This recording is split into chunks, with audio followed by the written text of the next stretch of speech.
Apalak, hi, how are you? Hey Amit, all fine. How are you? Absolutely good, Apalak.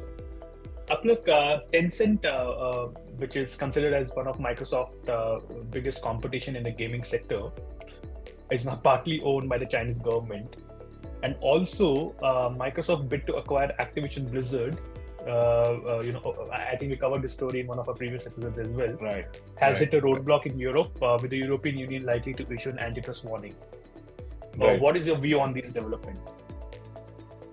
Oh, Amit, this is a big news. Big news because this has so much of geopolitical ramifications to this, right? Yes. And I'll tell you, whenever you have the Chinese government in anything, the entire world is scared, right? Right. And you have to understand, and there are plausible reasons for this. See, Tencent is one of the world's most successful gaming company in the world. So Tencent Gaming is a fully owned subsidiary of Tencent. So now the Chinese government, and it was actually going through a rough patch last year, if you've covered Tencent. And now the Chinese government has come to its rescue, and it's taken a stake in in fact, it's increased its stake in the government, right? Which makes Tencent more stable from a local business standpoint, Right. but from a global standpoint, it's a potential threat as it is perceived by the global community.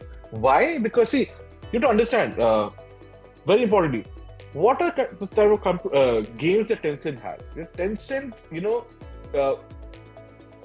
purely focuses on either free-to-play or mobile gaming, right? Yeah. So whenever you have free-to-play or mobile gaming, right, you have direct access to the mobile users, right? So there is a potential security breach concern always, right? And now, so the worry is, with the Chinese government increased stake, they have access to the user information of billions of players who play this game across the world. And unsurprisingly, Tencent actually is very heavily invested in many gaming companies across the world, like Epic Games, Riot Games, among others. Right? The list is fairly long. And Epic Games, as you are aware, is an American firm. So it's, in a way, if you look at it, it's not just operating in the local market and trying to change the fortunes in the global market. They're actually, by owning or partially or fully gaming companies like Epic and Riot, and among so many, they have a foot in the door in so many economies, right? So that's a bit of why Microsoft would be worried, because see, Microsoft in the gaming world, competes. It's an oligopoly, clearly, among the big guys at least. You at least as far the console business goes, you have Microsoft Xbox, you have Sony PlayStation, and then Nintendo. Nintendo is a distant third now, at least, right? There was a time when Nintendo was number one, but now it's predominantly managed by, the market share is big between Microsoft and Sony, right? But that's as far as console gaming goes.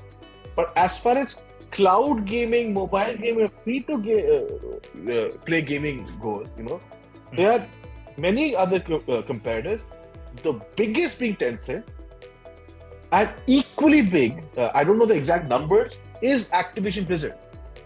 Right. Which is why Microsoft went all out and is trying to acquire Activision Blizzard. But it was in Jan 2022, exactly a year back, when we got this information that Microsoft has tried to acquire Activision Blizzard, and it's an epic deal of $69 billion.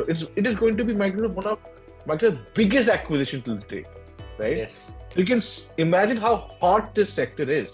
Whether it's a $1 trillion economy easily, right? So by acquiring Activision Blizzard, actually it enables Microsoft to compete against it also Tencent.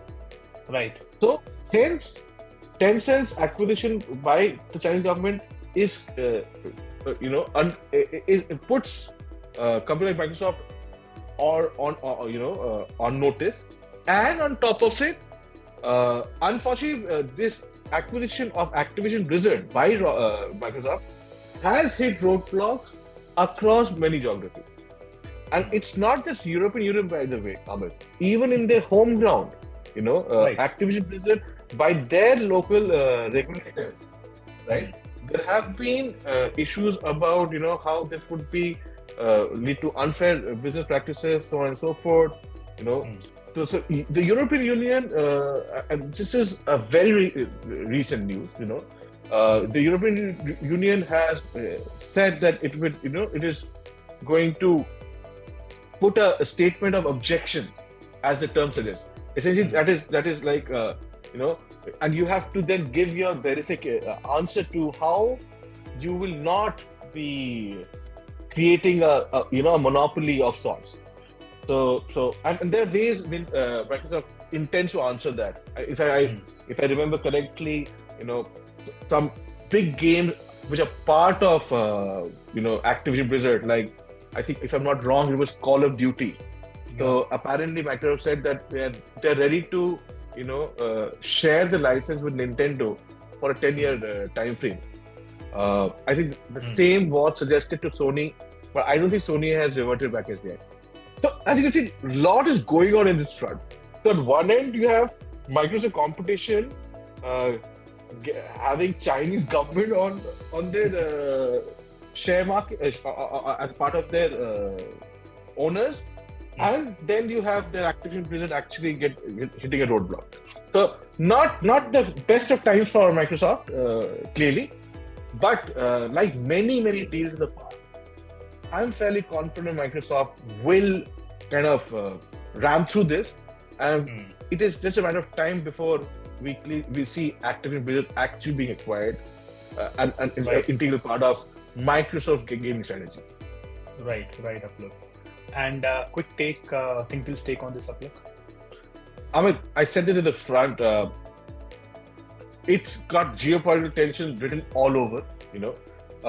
Access to user data is at risk with all these free-to-air games. You remember the ban on PUBG in India? I mean, we don't have to go to China or US.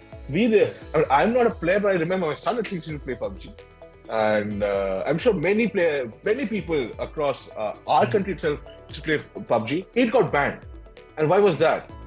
It was a part of a larger scheme where a lot of Chinese apps got banned, but PUBG one of the bigger names that people remember, right? Correct. So it's the issue is beyond gaming. Clearly, it's sending signals, and it's creating your stand in a very competitive market.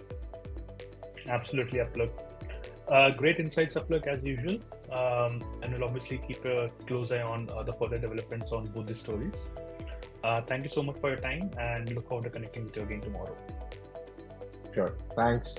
Bye.